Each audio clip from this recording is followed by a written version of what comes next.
ഇവിടെ ആരിഫ് മുഹമ്മദ് ഖാൻ ഗവർണറായിരിക്കുന്ന സന്ദർഭത്തിൽ അദ്ദേഹം ഈ വർഗീയതയ്ക്ക് അനുകൂലമായ നിലപാട് സ്വീകരിച്ചു. പുതുതായി വരുന്ന ഗവർണറുടെ രാഷ്ട്രീയ നിലപാട് എന്ത് എന്നുള്ളത് എല്ലാവർക്കും നേരത്തെ തന്നെ അറിയാവുന്ന കാര്യമാണ്. പക്ഷേ ആരിഫ് മുഹമ്മദ് ഖാൻ്റെ അനുഭവം വെച്ചുകൊണ്ടുള്ള ഒരു നിലപാടല്ല ഈ ഗവർണറോട് സ്വീകരിച്ചത് കേരള ഗവൺമെൻറ്. ഗവർണറുടെ പദവിയെ അങ്ങേയറ്റം ബഹുമാനിക്കാനും ആദരിക്കാനും കേരളത്തിലെ ഗവൺമെൻറ് സന്നദ്ധമായി.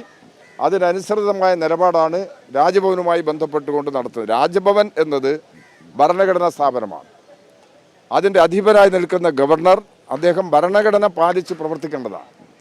ആ നിലപാടിൽ നിന്ന് അദ്ദേഹം വ്യതിചലിച്ചതാണ് പ്രധാനപ്പെട്ട പ്രശ്നം. അത് അദ്ദേഹം തിരുത്തുകയാണ് വേണ്ടത്. ഭാരതാംബ എന്നുള്ളൊരു അതൊരു സങ്കല്പമാണ്. ഇതിൻ്റെ ഒരു പ്രയോഗതയും ഇതിൻ്റെ രൂപവും നമുക്ക് ഇന്ത്യൻ ഭരണഘടന പരിശോധിച്ചാൽ കാണാൻ കഴിയില്ല. അവിടെ കാവിക്കൊടിയില്ല, ഇതുപോലുള്ള ഒരു അവതാരമില്ല.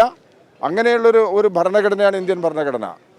ഇന്ത്യൻ ഭരണഘടനയാണ് ഭരണഘടനാ സ്ഥാപനങ്ങളുടെ പദവികളും നിലപാടുകളും നിശ്ചയിക്കുന്നത്. അതിൻ്റെ വ്യതിയാനമുണ്ടായിരിക്കുന്നു. അത് ബഹുമാനപ്പെട്ട ഗവർണർ തിരുത്തുക. അതാണ് ഈ പ്രതിസന്ധി പരിഹരിക്കുന്നതിന് വേണ്ടിയുള്ള നിലപാട്. ഈ നിലപാടിൽ നിന്ന് ഒരു തരത്തിലും വിട്ടുവീഴ്ച ചെയ്തുകൊണ്ടുള്ളൊരു സമീപനം കേരളത്തിൽ സ്വീകരിക്കാൻ കഴിയില്ല. ഗവർണറുടെ നിലപാട് അങ്ങേയറ്റം അധിക്ഷേപാർഹമാണ്. അതാണ് ഇടതുപക്ഷ ജനാധിപത്യ മുന്നണിയുടെ നിലപാട്.